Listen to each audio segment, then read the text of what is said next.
자, 오늘 매주 목요일 코너는요, 해문 양이삼의 종횡무진 시간입니다. 자, 두 분 모셨습니다. 양이삼 목사님, 해문 스님, 어서 오십시오. 네, 반갑습니다. 네.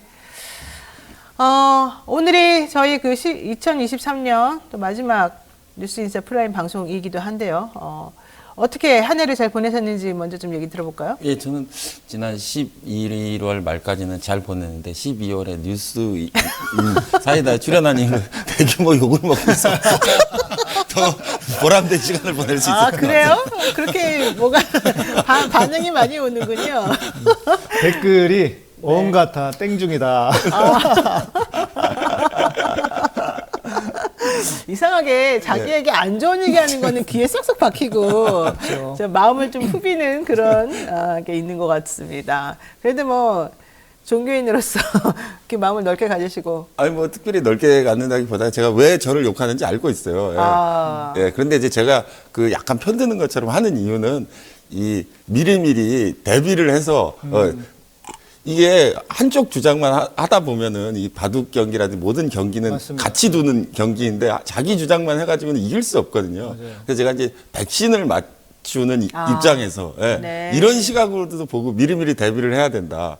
율곡의 10만 양병설을 주장하는 마음으로 하고 있습니다. 그렇군요. 백신을 미리 맞아라. 네. 아니 그럴 수 있어요. 왜냐하면 사람은 그 좀 고통스럽거나 또 그 보기 싫거나 하는 건 잘 안 봅니다. 그렇죠. 그러니까 이게 지금 예를 들면 우리가 그 김건희 특검이 지금 쌍특검이 갔다가 다시 돌아오면 뭐 그 통과될 확률이 높다고 지금 주장하는 분들이 꽤 있는데 저는 그렇지 않을 수도 있다는 생각도 들어요. 그러면 특검 못하고 그냥 유야무야 넘어갈 수도 있다. 그러면 이제 상당히 어려워지거든요. 이게 그렇죠. 선거 자체가. 그런 가능성도 있기 때문에 스님 말씀하신 것처럼 항상 저쪽이 그러니까 한동훈이 왔잖아요. 한동훈이 왜 왔겠어요? 이제 뭐 질문 나오겠지만 네. 이거 막으러 온 거기 때문에 네, 그럴 수도 있다. 혹시나 네, 항상 반대를 생각해야 되는 거죠. 맞습니다. 사실 저도 방송하면서 이렇게 그 이면에 있는 얘기나 좀 깊이 들어가서 뭔가 조심해야 된다, 뭐 전략의 문제 이런 걸 얘기를 하면 저보고 너무 비관적이다. 네. 너는 왜 그따위 말을 해가지고 그치. 우리들이 안 그래도 기분이 나빠 죽겠는데 내 기분을 상하게 하느냐 이런 얘기하시는 분들도 좀 있어요. 네, 네. 근데 뭐 장밋빛 희망을 가지고서 얘기하는 것도 참 좋겠습니다만은 네.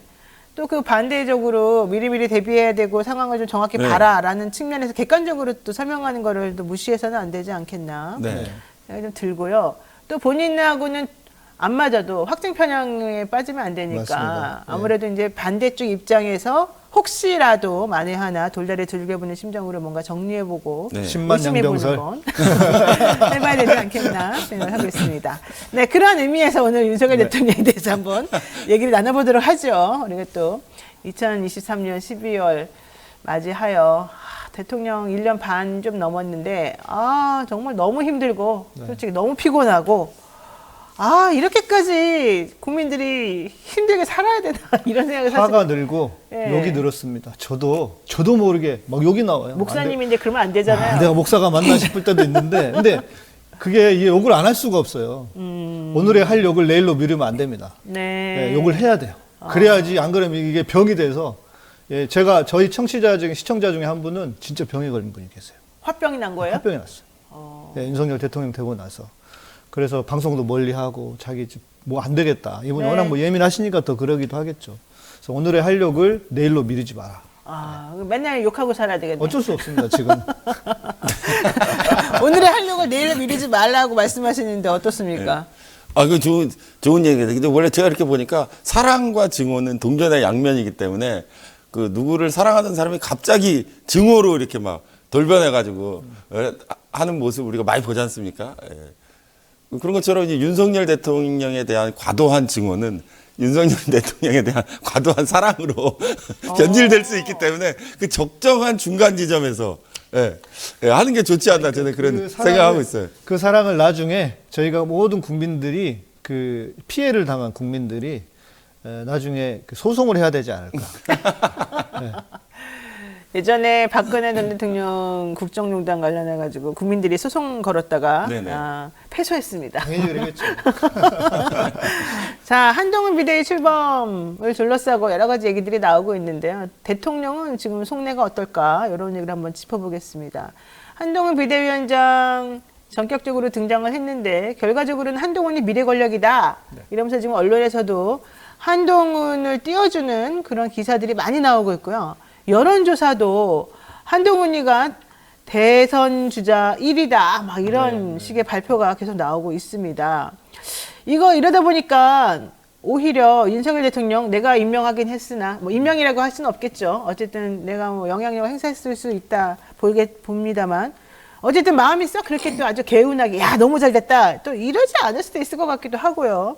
한동훈 비대위원장 입장에서도 내가 이제 이 위원장이 되면서 결과적으로는 김건희 특검법을 먼저 막아야 되는데 잘할 수 있을까 좀 걱정도 될 것 같기도 하고 이러거든요. 자, 어떨까요? 윤 대통령의 속내. 그래서 저는 뭐 사람들이 생각하는 것처럼 윤석열 대통령이 한동훈 대통령, 한동훈 비대위원장을 임명해서 그 고육지책으로 이렇게 썼다든지. 저 본심이 나와요. 저러니까 욕을 드시는 거예요. 한동훈 위원장이 대통령 되면 좋겠어요. 아니, 그렇지 않습니다. 그 괴로워한다고는 생각하지 않습니다. 왜냐하면 이제 윤석열 대통령을 제가 이렇게 보는 관점이 있는데요. 윤석열 대통령은 이 한동훈 장관과의 관계를 보면 대통령 되기 전에는 뭐 한동훈 비대위원장이 윤석열 대통령에게 형님, 뭐 형하고 20년 동안 그러고 살았다는 거잖아요. 그래서 아마 윤석열 대통령 같은 캐릭터는 한동훈 비대위원장을 아마 동생, 사적인 관계에 서 확장된 케이스로 인식하고 있을 거예요. 그래서 내가 지금 힘든 상황에서 친한 동생 불러가지고 그렇죠. 야, 이 상황 좀 수습해라 하고 믿고 맡기는 형태로 지금 비대위원장이 된 거거든요. 사실 사람들이 한동훈 비대위원장이 될 리가 없다. 될 수도 없다. 정치 경험도 없고 맞아요. 이 난국에 있는 이 전국을 타개하기 위해서 어떻게 정치 한 번 안 하고 의원 한 번 안 한 사람 비대위원장을 할 수 있냐. 그럴 리가 없다고 계속 부정하다가 갑자기 또 되거든요. 그 왜냐하면 윤석열 대통령의 사람을 쓰는 용인술과 관련된 거인데요. 지금 난국이라면 내가 가장 믿고 맡길 수 있는 기술자, 좌우를 돌아보지 않고 특정한 기술을 가지고 있는 사람을 거기 투입해서 이 상황을 반전시킨다라는 자기 작전이 있기 때문에 자기 부하를 보냈는데 저희가 뭐 이 부하가 맨 앞에 이른바 선봉장으로 애들 알아서 정리하고 가면 점령군처럼 뒤에 자기가 가서 해결하겠다라는 그런 작전을 세우고 있을 거기 때문에 저는 전혀 괴로워하거나 그러지 않고 이 상황을 격려하고 적당한 트릭을 쓰면서 정면 돌파할 거라고 생각하고 있습니다. 저는 한동훈 비대위원장은 심리적으로 물론 뭐 믿는 건 있겠지만 심리적으로 대통령하고 그렇게 안 가까울 수도 있겠다 생각이 들어요. 왜냐하면 그분이 술을 안 먹거든요. 근데 대통령은 술 안 먹는 사람 되게 싫어한다고 제가 알고 있어서 어떨지 모르겠습니다. 약간 농담스럽게 말하지만 저는 이래 보여요. 동훈아, 누나 힘들어. 너 가서 막아라. 누님이 말했을 것이다. 네. 저는 그러니까 지금 우리가 이제 보셔야 될 것이 전에도 한번 말씀드렸지만 스님 말씀해 주신 것처럼 한동훈 뭐 비대위원장 못 갈 거다 하는 게 기존의 정치적인 어떤 그 맥락과 흐름에서 읽을 수가 없는 사람들이에요. 그러니까 이 아주 본능적이고 안 좋은 본능이죠. 그런 것으로 움직이는 사람들이기 때문에 저는 일단 급한 불 꺼야 된다, 막아야 된다. 그리고 내가 대통령인데 내가 무슨 특검을 받아? 네가 가서 막아야지. 그리고 또 하나 주목하는 거는 자기 불출마하겠다 그랬잖아요, 한동훈이. 저는 이것도 자기의 의지일까, 과연? 스님 말씀하신 거에 좀 동의가 좀 돼요. 위에서 그래도 네가 이제 불출마해야, 혹은 뭐 이제 윤석열이 자기의 어떤 너가 나를 이제 치지 않을 거야라고 할 수 있는 어떤 담보 같은 거? 그건 뭐 불출마한다고 해야지. 이런 게 아니었을까. 그러니까 본인의 의지보다는 네. 대통령이 암묵적으로 네. 나에게 너에 대한 믿음을 줘. 그렇죠. 이렇게 해서 했을 것이다. 네. 그렇군요. 그럼 어쨌든 한동훈 비대위원장은 왜 그걸 오케이 했을까요, 그러면? 그러니까 대통령 입장에 이게 그렇다 그 치더라도. 캐릭터일 수 있는데 한동훈이 그 전부터 이제 우리 그 심리학 하시는 우리 김태형 소장님은 대통령에 대한 꿈이 없다. 한동훈은 그래서 사람이 못 된다. 쪼물이기 때문에 안 된다. 근데 그게 아마 자기의 꿈보다는 뭐 나름 가지고 있었던 지금까지의 관계, 형님을 우선 뭐 해야지라고 하는 그게 좀 더 현실로 보지 않았을까? 글쎄, 전 그건 좀 잘못된 것 같은데 저도 심리학 오래 공부했는데 저는 한동훈 장관은 본인의 우리 보통 대출 같은 거 받을 때 일단 채무가 1억이면은 1억 2천을 근저당 설정하잖아요. 이렇게 120% 이렇게 좀 더해지는 게 있단 말이에요. 20% 정도. 한동훈 장관이 지금 딱 그런 상태라고 저는 생각을 해요. 그래서 본인의 역량이 예를 들면 100이다. 그러면 지금 언론이나 이런 데서 막 띄워주다 그렇죠. 보니까 120% 정도 한 뛰었는데 150%까지 간 그렇죠. 것 같아요. 네. 처음에 120이었는데 이제 막 지금 올라가다 보니까 150, 200까지만 올라가는 거야. 그러니까 네. 자기도 모르게 거기에 도취가 되는 거예요. 그래서 본인이 처음에는 언감생심 내가 무슨 대통령까지 생각했다가 네. 점점 이게 지금 오랫동안 지속이 됐잖아요. 네. 그러니까 이제는 그것을 본인도 사실은 어떻게 할 수 없는, 주체할 수 없는 이렇게 붕붕 떠다니는 그런 느낌이 네, 지금 네, 좀 네. 나고 이번에 비대위원장 취임할 때 네. 이렇게 행동 제스처나 이런 것들이 무슨 뭐 꽃게 얘기를 사람들이 많이 하더라고요. 이런 얘기. 이게 뭐야? 네. 먹는 놈이야 뭐야 지금? 아메리칸 스타일인데 이거. 아니 솔직히 미국 갔다 온 지 1년밖에 안 됐고 그 의학 벌어지는 거 1년 갔다 온 걸로 알고 있는데 네. 막 너무 거기서 한 20년 산 사람처럼 막 이렇게 행동하는 네. 게 좀 저는 좀 그랬거든요. 근데 그 제스처 하나하나를 보더라도 다 의미가 네. 있어요. 제가 봤을 때는. 그래서 이게 본인은 처음에 그런 생각이 없었다 치더라도 지금은 많이 달라졌을 수 있다. 좀 그러면 지켜봐야 될 것 같습니다. 네, 그럼 그게 대통령하고 관계에서 묘한 알력 관계로 지금 당장은 아닐지라도 네. 언제든지 내 뒤통수를 칠 수 있는 사람이라는 느낌을 권력자들은 그리고 본능적으로 가지거든요. 아니면 이럴 수도 있습니다. 어차피 그 당선돼봤자 검찰이 더 몇십 명 날리고 어차피 이거 뭐 보궐선거 가니까 1년 뒤에 보궐선거 하면 그때 하면 되지. 이런 작전일 수도 있고요. 그렇죠. 예, 예. 그러니까 어쨌든 총선은 제가 봤을 때 국회의원 되는 건 그렇게까지 이 사람이 연연할 것 같지 않고 네. 오히려 큰 그림을 그리면서 뒤를 네. 좀 볼 것 같아요. 근데 저는 이제 저나 양 목사님은 그 잘 이해할 수 있는 건데요. 이 사람들이 사는 직업적인 캐릭터, 성격의 문제인데 이게 다 남초 집단에서 사는 사람들이에요. 그렇죠, 그렇죠. 목사님도 그렇죠. 군목 오래 하셨고 네, 네. 저도 남초 집단에 대표적인 양 목사님이랑 저랑 이 남초 집단에 사는데 남초 집단에서 성공하는 어떤 지위를 갖는 사람의 특징은 자기 생각을 일방적으로 주장해서 성공할 수 없어요. 맞아요. 보스가 있어요. 남초 집단은 다.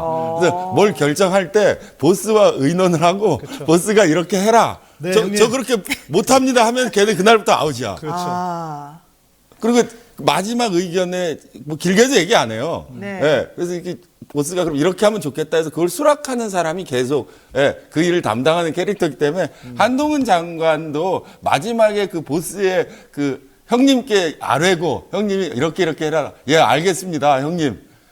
이거에 중독이라고 할 만큼 오래 한 사람이기 때문에 아마 비대위원장부터 시작해서 앞으로도 계속 그 윤석열 대통령의 뜻을 어기는 그런 일은 저는 일어나지 않을 거라고. 계속해서 충성하고 관계는 네. 유지해야 될 만약 것이다. 노라고 하는 순간 그 관계는 파탄 나고 그 조직에서 나가야 돼요. 그리고 다른 꿈을 품었거나 네. 네. 변호사님 말씀하시는 것처럼 네. 그 때문에 상당히 유지될 거라고 저는 생각합니다.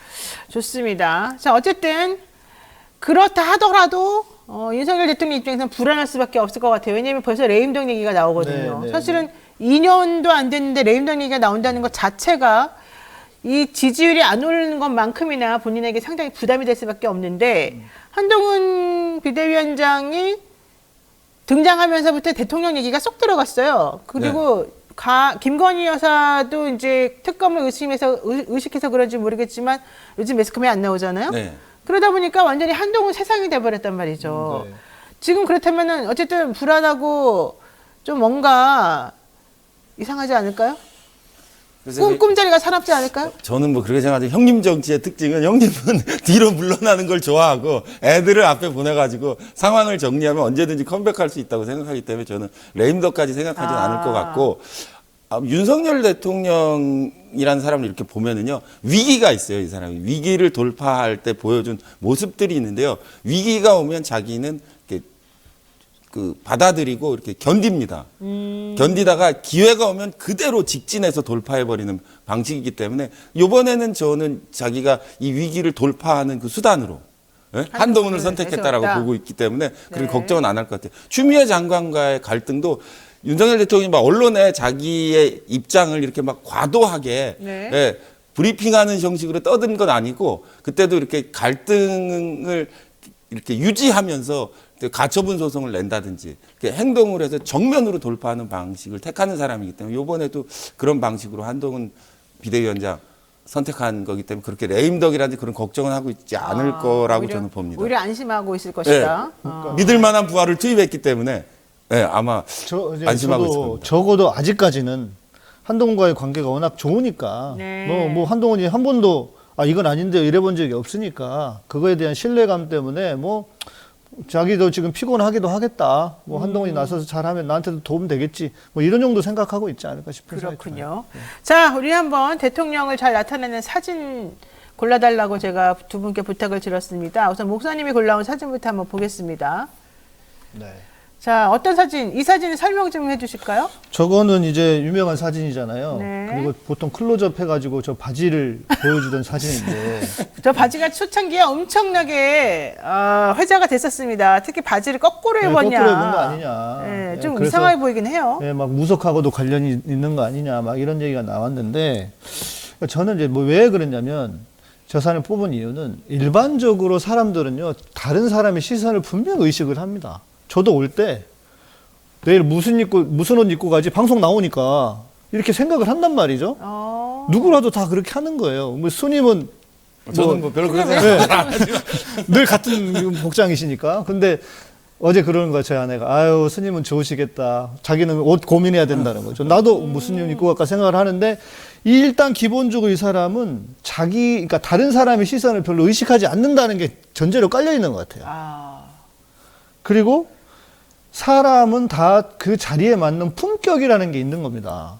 본인이 그때 이미 대통령 하겠다고 대통령 후보로 나왔을 때는 그 품격에 맞는 행동이든 옷과 옷무새든 그렇게 해야 되는 거잖아요. 그런데 제가 저걸 보면서 저 사람은 진짜 아나무인이구나. 오직 자기밖에 없고 상관없는 거예요. 다른 사람은 내가 뭐 어떻게 보든 왜 무슨 상관이야. 내가 이렇게 입든지 말든지. 아예 그 의식 자체가 없는 걸 수도 있고요. 그러니까 지나치게 자기에 대한 어떤 몰입이라고 해야 될까? 자기중심적인, 이게 검찰들의 특징이잖아요. 특수부 검찰들의. 전형적인 그런 인간인데, 그래서 저는 그때 당시 이미, 이거 대통령 되면 큰일 나겠다, 우리나라. 그런데 이미 뭐, 우리 이성균 씨의 어제 죽음도 보았지만, 저는 이게 자칫 잘못하면 우리의 일상이 될 수도 있다. 네. 이미 저 예상했던 것처럼 그 누구 하나가 걸려들었는데 그게 이성균 씨였던 거죠. 누구 하나 걸려들었는데 이태원 참사였고요. 네. 네. 알겠습니다. 자, 스님이 골라온 사진도 한번 보겠습니다. 이 사진도 매우 유명한 사진이죠? 예, 저는 저걸 보면서 윤석열 대통령의 매력을 유감없이 발견. 매력이요? 자, 이 사진은 지난 4월에 윤석열 대통령이 부산 해운대구 한 횟집 일광수산이라고 어쨌든 횟집에서 나오는 장면이 담긴 사진이었습니다. 네. 이게 국제 박람회 기구 실사단 환송 만찬에 참석한 뒤에 있었던 비공식 저녁 일정인데 네네. 쫙 도열해가지고. 예. 근데 이제 근데 이게 왜 매력이에요? 이 사진을 보면서 제가 윤석열 대통령의 매력을 유감없이 보여준 사진이라고 하는데, 첫째, 저 사진은 윤석열이 대통령만 아니었으면 아무 문제가 없는 사진이에요.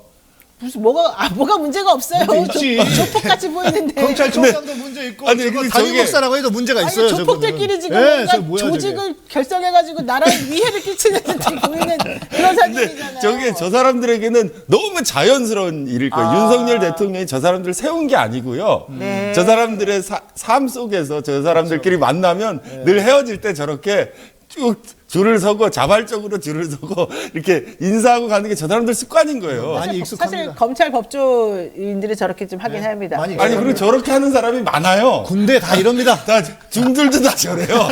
그래요? 오늘 연말 송년회 아마 오늘 내일 사이에 송년회 하고 저렇게 저기 서는 사람, 저기 도열시키는 사람 엄청 많을 거예요. 근데 저게 어떤 남초 사회, 남성 집단에는 보스가 있고 그 밑에 부하가 있는데 부하들은 자기의 도리를 충실히 한 거고 보스는 자연스럽게 자기의 그래. 그러면서 격려하고 우리는 하나라는 단합대회를 했는데 저게 이제 대통령이 되고 나니까 사람들에게 보이고 저 아파트에서 봤다는 거잖아요. 그 사람들 얼마나 놀랐겠어요. 야, 이거는 거의 조폭들 조폭이죠. 딱 나중에 아닙니까? 이분들이 원래 조폭 두드려 잡는 사람이니까 오래 그걸 하다 보니까 똑같아진 거죠. 그리고 이제 하나 더 보면 저게 외부에서 볼 때는 엄청 혐오스러운데요. 네. 내부에서 하는 사람들에게는 엄청 즐거운 장면일 수 있습니다. 네.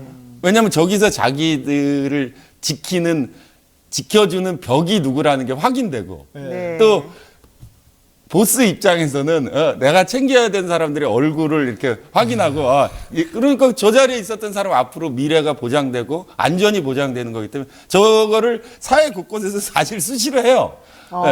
근데 윤석열 대통령이 그 수시로 하는 저것이 자기에게 너무 익숙한 사람이라고 느껴지는 게 저 윤석열 대통령이 악수하는 저 고개의 각도라든지 이 툭툭 치면서 가는 그 모습이라든지 그런 게 TV에서 동영상으로 완전 너무 자연스러워요. 그리고 그게 아주 몸에 익은 사람이에요. 그쵸. 그 저런 힘, 조직을 가지고 있다는 거예요, 저거. 그게 저는 윤석열 정권이 어떤 난관을 돌파하고 네. 가는 그런 힘으로 자기들이 분명히 인식하고 있기 때문에 저것과 연관된 사건들이 계속 일어나고 그 끝에 이제 한동훈 한동훈이 비대위 있다. 체제가 있다고 이제 보는 것이죠. 알겠습니다. 자, 이번에는 윤석열 대통령을 보여주는 한마디를 두 분이 각각 골라오셨는데, 자, 우선 양 목사님, 네. 어떤 발언이, 뭐 저거군요. 하다 보니까 이제 한 마디가 아니고 또 뒤에도 있는데 두 마디, 세 마디가 됐네요. 네. 네. 그러니까 사람에게 충성하지 않는다 그랬잖아요. 네. 저거는 저거 10년 전 얘기예요. 네, 완벽한 거짓말 아닙니까? 저것 때문에 실은 윤석열이 지금의 윤석열이 되도록 등장한 거잖아요. 근데 저건 거짓말이죠. 자기는 이제 사람에 충성 안 하는지 몰라도 술에는 충성하는 것 같고. 그렇죠. 네. 또 그리고 장모는 10원 한 장 남한테 피해준 적이 없다. 네. 이것도 사실은 거짓말이 돼버렸습니다. 그러니까 이거는 저는 네. 이제 이런 거예요. 그 거짓말인 건 뻔한데 과하잖아요. 네. 보통 사람들은 아니야 그런 적 없어 이렇게 네. 얘기를 하지 저렇게까지. 확신적으로. 네. 그리고 확신을 넘어서 10원 한 장이라고 하는 것을 이야기하면서 지나치게 과하게 표현을 한단 말이죠. 네. 이게 일반적인 사람들이 이렇게까지 말을 하지 않는데 저 사람의 이제 캐릭터가 보여지는 거예요. 그 전에 이제 저는 이걸 이야기하고 싶어요. 저게 거짓말인 건 분명한데 저거 거짓말 하는 걸 모를까? 우리가 이제 여러분 시청자분들이 여러분 주위의 분들에게도 적용을 좀 해볼 수 있습니다. 거짓말을 하는 사람이 자기가 거짓말하는 걸 모를까? 혹은 네. 자기가 이런 말을 할 때 이게 잘못됐다는 걸 모를까? 어떤 사람들은 그래요. 몰라서 그래 사람이. 그런데 과연 그럴까? 근데 윤석열이 뭐라고 했습니까? 공정과 상식으로 대통령이 된 사람이에요. 그리고 낮은 자리에서 국민을 섬기겠다? 적어도 그게 옳은 것이라는 건 아는 거잖아요. 그렇죠. 그 옳은 것을 행할 능력은 없지만. 네. 그러니까 이런 걸 보면 모르지 않는다. 안다, 이거는. 그렇기 때문에 우리가 심판해야 될 거리도 생기는 것이고요. 네. 그리고 또 마지막 이 발언도 있습니다. 그 이동훈 전 대선 캠프 대변인 SNS에서 골라오신 거죠? 저게 뭐예요? 나는 하늘이 낸 사람이야? 저런 네. 말 한 적 있었어요? 있었어요. 어머나. 네. 그러면서 네. 뭐 그때 나온 거 있잖아요. 회의를 하면, 1시간 회의하면 59분 혼자 떠든다고. 그러니까 이제 문제가 뭐냐면 정말 더 심각한 문제인데 기본적으로 저런 인간들은 이제 성경에 이런 표현이 있습니다. 양심에 화인 맞은 사람들이다. 그러니까 양심이 작용을 하질 못해요. 적어도 우리는 뭔가 잘못하고 거짓말하거나 하면 뭔가 찝찝하고 불편하고 그러잖아요. 근데 네. 계속 반복하다 보니까 양심이 화인 맞아가지고 그 양심이 작동을 못하는 거죠. 그런데 문제는 거기에 진짜 큰 문제예요. 그런 인간이 자기 확신이 너무 강해. 그러니까 문제가 되는 거예요. 네, 진짜 심각한 겁니다. 자기를 하늘이 낸 사람이라고 그러잖아요. 자기가 거짓말로 점철되고 와이프도 마찬가지고 그런 걸 우리는 알고 있잖아요. 나 근데 때문에 이긴 거야. 나는 하늘이 네. 낸 사람이라서 이거군요. 네. 근데 저게 윤석열만의 문제냐? 저 특수부 검찰들의 비슷한 태도인 것 같아요. 현재까지도 그런 생각 가지고 있고. 그럼요. 그러니까 지금도 자기는 잘못한다고 나는 무오류 아까 저놈 얘기하던데 네. 지들이 저놈으로 생각하는 거예요. 자기 스스로를. 그러니까 이게 왜 문제냐? 진짜 문제는 소위 말하는 확증 편향 있잖아요. 일반적으로 어떤 자기 신념에 대한 확증 편향이 정신과 의사님께 되게 들어봤는데 안 고쳐진답니다. 죽을 때까지. 그래요? 예. 절대 안 고쳐진대요. 그러니까 우리 대통령이 저런 성향이 있으시군요. 그게 정말 심각한 문제다. 그렇군요. 예. 예, 왜냐면 저 태도가 그 사람의 행동이나 모든 것을 결정을. 그러니까 또 지금까지 해주니까. 사과한 적 있습니까? 엑스포 때 한 번 사과 한번 있었죠. 했죠. 네. 네. 엑스포 때 그거 한 번 했죠. 아이고, 알겠습니다. 네, 우리 또 스님도 한마디 골라오셨어요. 예, 목사님 말씀의 연결선상에서 보면 어쨌든 윤석열 대통령 신념에 찬 인간인 건 확실해요. 근데 그렇죠. 신념이 있는 사람은 항상 위험해요. 네, 신념이 틀릴 수 있기 때문에. 그렇죠. 근데 저는 윤석열 대통령이 했던 말 중에 가장 인상적인 것이 대통령 선거 후보자일 때 지지율이 막 떨어져요. 이거 막 안 된다는 거예요, 이제 막. 그래서 이준석 도망가고, 예, 김종인 위원장 이제 막 날리고 자기가 이 판을 주도를 하겠다라고 할 때 지지율이 계속 하락할 때 윤석열 대통령 그 위기에서 경기장 선수는 전광판을 보지 않는다고 말했어요. 아, 예. 자기 작전이 있고 이 작전은 끝에 9회 말 투아웃에 작동되는 거기 때문에 나는 전광판을 보지 않고 막판에 나는 이긴다라고 이제 사람들을 위로하면서 애들 도열시키고 격려해서 그 판을 끝까지 가서 어쨌든 결과적으로 자기가 당선됐는데요. 그런데 중간 과정에서 사실 후보 입장에서 그 불안하기 때문에 저런 말 하기 쉽지 않거든요. 나는 전광판 보지 않는다. 지지율 그런 거 나는 연연하지 않고 내가 세운 계획과 작전대로 이 조직을 어떻게 움직여서 위기를 넘겠다라는 강한 확신을 가지고 있는 사람만이 저런 말 할 수 있거든요. 근데 저게 윤석열 대통령의 전국 운영이라든지 앞으로의 인사 문제라든지 정치를 이끌어가는 저는 거대한 판단 기준이라고 생각하기 때문에 저 기준에서 저는 윤석열 대통령 보고 있고 한동훈 비대위를 비롯한 쌍특검 문제도 저 방식대로 아마 맞아요. 자기의 생각과 판단과 조직을 이용해서 넘을 거라고 생각합니다만 아까 처음에 말씀드렸듯이 신념을 가진 사람은 항상 위험해요. 왜냐하면 신념이 틀리면 이제 무너지는 거거든요. 그런 면에서 아주 앞으로 귀추가 두목되는 순간입니다. 신념이 틀렸다는 것도 인정 안 하겠죠. 안 하죠. 네, 그리고 틀렸다 그러면은 왜 틀렸느냐? 내적 원인을 찾는 게 아니라 그렇죠. 바깥에서 외부 네. 기인을 하겠죠. 우리가 네. 이제 귀인 이론이라는 게 심리학 이론에 있는데 네. 어떤 결과가 나오면 그 결과가 벌어지게 된 것에 대해서 내가 통제할 수 있느냐, 외부적인 문제 때문이냐, 뭐 이제 이런 식으로 이렇게 원인을 어디다 귀속시키느냐에 네, 관련된 네, 그런 네. 이론이 있어요. 근데 아마 저런 분은 잘 되면 내가 잘해서 그렇죠. 잘 안 되면 외부적으로 네. 문제가 있어 이런 식으로. 근데 이제 가지는 것이다. 문제는 이게 거짓말이라는 거예요. 아, 제가 이제 뭐 우연히 방송 보다가 이준석 전 대표가 얘기하더라고요. 이 얘기가 나오니까 수님 해준 말씀 나오니까 자기가 같이 많이 다녔잖아요. 누구보다 전광판을 많이 본 사람이에요. 아, 그것도 거짓말이었어요. 네, 거짓말이에요. 그러니까 이 인생 자체가 거짓말이에요. 아, 진짜 너무 웃긴다. 네, 그러니까 자기는 그렇게 그런 척 하는지 모르지만 그 내면은 말씀하신 것처럼 그 내면은 전에 말씀드렸잖아요. 제가 김건희 그 명품 관련해서 허해서 그렇다고. 아. 이 양반 또한 임금님? 오늘 아주 난리 났습니다. 임금님, 아니, 뭐. 네, 인간이란 이 말 인간, 하려다가 예. 이 양반 또한 네, 이 양반 속이 또한. 허하기 때문에 그런 거지 다 거짓말이다. 저는 그렇게 봅니다. 그러면 이렇게 거짓말이라고, 만약에 거짓말이라고 치면 너무 거짓말을 잘하는 거 아니에요? 아무도 모르게? 그러니까요. 아까 말씀드렸잖아요. 양심에 화인 맞았다고. 그게 그냥 자기의 습관이 되고 삶이 돼버린 거죠. 그런 면에서 어떻게 보면 굉장히 정치적인 사람이죠. 그쵸. 자기는 괴롭지만 겉으로 드러내면서 강인해서 애들 잘 격려하고 내가 있으니까 믿어라, 뛰어라 하고 격려할 수 있는 사람이라는 거 굉장히 좋게 말한다면 조직 지도력과 장악력이 굉장히 뛰어난 사람인 건 맞는 것 본심을 같아요. 숨기고 그렇죠. 본인은 아무렇지 않은 척 네. 나만 믿으면 다 돼. 네. 이렇게 환상을 심어주고 예, 그 야구 감독 스타일이죠. 예, 작전 짜고 어떻게 하라는. 그러고 보니까 몸매도 좀 김웅룡 감독 비슷하신 것 같기도 한데. 김은형 감독이 좋아하실지 모르겠네.